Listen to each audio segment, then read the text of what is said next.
Samsung just announced the Galaxy Note 8. It has a slew of new features, but a lot of them are similar to what we're expecting with the new iPhone. We were able to get our hands on the Note 8, and while these phones are very different, there is a lot that they share. So first is the build.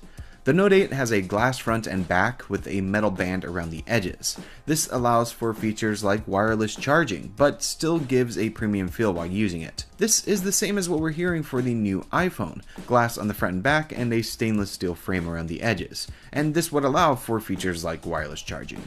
There's also no home button on the Note 8. Samsung moved away from the physical home button for an on-screen one, and again, this is what we expect with the iPhone. Also, like with the current iPhone, the home button on the Note 8 vibrates when pressed to try and simulate a real button, and the home button can detect pressure like with 3D Touch.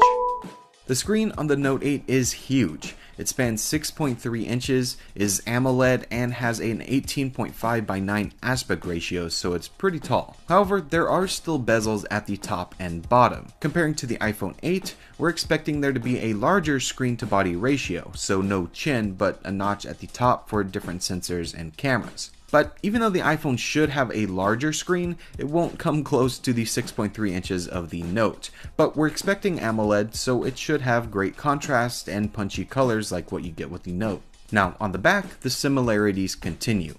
The Note 8 now features a dual 12 megapixel camera system. One camera is a wide angle, and the other is a telephoto lens with 2x zoom, just as we have on the iPhone 7 Plus. But with the Note 8, both cameras feature optical image stabilization, so whether you're zoomed in or not, you'll be able to get smoother motion for video and sharper images in more situations like low light. The Note 8 also has a similar feature to the portrait mode on the 7 Plus.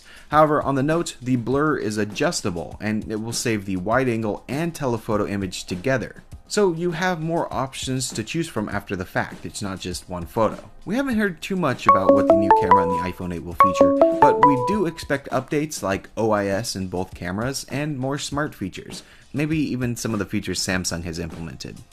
One thing the Note has that we don't expect an iPhone to get is the S Pen. This is a stylus that tucks away inside of the phone. The closest comparison in the Apple world is of course the Apple Pencil, but the S Pen is a defining feature of the Note line. Now with the Note 8, the S Pen has better pressure sensitivity and a new feature called Live Message. This will animate whatever you write and send it off. This is very similar to a feature in iOS called Digital Touch. However, on the Note, the animation is saved so you can share it in more places. Now, as for security, the Note 8 is packing a fingerprint sensor on the back near the camera, but on the front it has face scanning and iris scanning. You can use either of these to open up your phone. This is a similar story to what we're expecting for the iPhone 8. The little notch at the top of the screen is supposed to hold different sensors and cameras to do 3D face detection and scanning. This would presumably allow for very secure entry without the use of Touch ID, which we still don't know if will be included in the next iPhone. On the inside, the Note 8 is packing a 10nm 2.3 GHz Snapdragon processor with 6GB of RAM, 64GB of expandable storage, a 3300 mAh battery. It's also IP68 water and dust resistant, and it still has a 3.5mm headphone jack.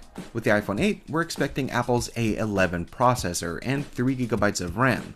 Comparing these two, on paper it seems the Note 8 is definitely better, but we have seen in the past that Apple's seemingly worse hardware actually outperforms the competition, so we'll have to wait and see on that. On the software side of things, of course, there is a huge difference. The Note 8 runs a skinned version of Android with features like Bixby, customization options, new multitasking features to open multiple apps at once, and much more, while the iPhone runs iOS with features like Siri, iMessage, FaceTime, and more. Software is where there are countless little differences, and really this part comes down to preference. It's just which system you prefer. Now, the Note 8 comes in 4 colors: Midnight Black, Orchid Gray, Deep Sea Blue, and Maple Gold. With the iPhone 8, we're expecting a black model, silver model, and a new copper model. And both of these phones are expected to come in at higher price points. The Note 8 starts in the $900 range, and we are expecting the iPhone 8 to come in at a higher price as well. So not cheap phones by any means. But that is the Note 8 versus the upcoming iPhone 8.